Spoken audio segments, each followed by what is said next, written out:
क्या बात है देवर जी, 15 दिन से नोटिस कर रही हूँ। सुबह जल्दी ऑफिस चले जाते हो, रात को लेट ऑफिस से आते हो। कहीं चक्कर वक्कर तो नहीं चल रहा है? कैसी बात कर रही हो भाभी आप? आजकल ऑफिस में काम ज्यादा हो गया है। ऑफिस में ज्यादा काम है या ध्यान कहीं और बट गया है? क्या भाभी आप भी? ये लीजिए। कितना टाइम लगा दिया? तुम्हें पता ना मुझे ऑफिस निकलना है।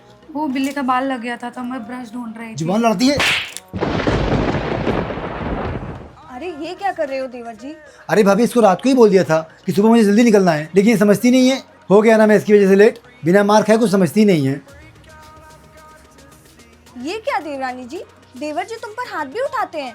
अगर मेरा पति मुझ पर हाथ उठाता तो मैं तो उसी वक्त उसे छोड़कर चली जाती। तुम पता नहीं कैसे बर्दाश्त कर रही हो भाई। मैं तो गाली बर्दाश्त न करूं, थप्पड़ की तो बहुत दूर की बात है। अरे माँ तुझे क्या बताऊं, आज तो देवर जी ने मेरे सामने ही देवरानी जी को एक थप्पड़ मार दिया। बताओ भला, इससे लाख गुना अच्छे तो मेरे पति हैं। कम से कम किसी के सामने आज तक मेरे ऊपर हाथ तो नहीं उठाया। हाँ माँ तू सही कह रही है, गलती तो देवरानी जी की रही होगी, लेकिन वहाँ मैं बैठी थी, कम से कम मेरे सामने तो हाथ नहीं उठाना चाहिए था। ये क्या बात हुई? ये भगवान, छी! देवरानी जी, किचन साफ करके बर्तन तो धो ली होती, कम से कम जो काम तुम्हारा है वो तो ढंग से करो। सच कहूँ तो तुम थप्पड़ खाने लायक हो भी। सही करते हैं देवर जी जो तुमको मार के समझाते हैं, क्योंकि तुम बातों से समझने वाली हो भी नहीं। देवर जी ने एक थप्पड़ क्या मार दिया, तुम तो पूरा दिन उसी का शौक मना रही हो। बर्तन वर्तन धो के किचन साफ करो, मैं आकर खाना बनाती हूँ।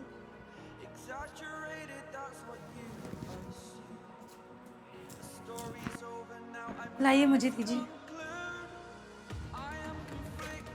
सुनिए ना, मुझे आपसे कुछ ज़रूरी बात करनी है। हाँ बोलो। बैठिए।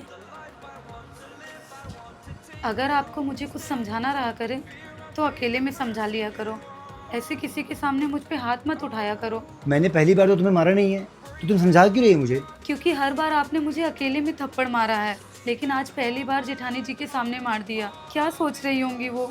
उन्होंने दिन भर मुझे ताना सुनाया, अपनी माँ तक ये बात पहुँचा दी। मुझे कैसा लगा होगा ज़रा सोचिए। एक औरत अपने पसंदीदा मर्द से बस इतना चाहती है कि वो उसकी इज्जत करे। अगर आप मेरी इज्जत अकेले में नहीं कर सकते तो कोई बात नहीं, लेकिन कम से कम किसी के सामने बेइज्जत तो मत करिए। दोबारा मुझ पे किसी के सामने हाथ उठाने से पहले ना 10 बार सोच लेना कि मुझे कैसा लगेगा। तुम सही कह रही हो।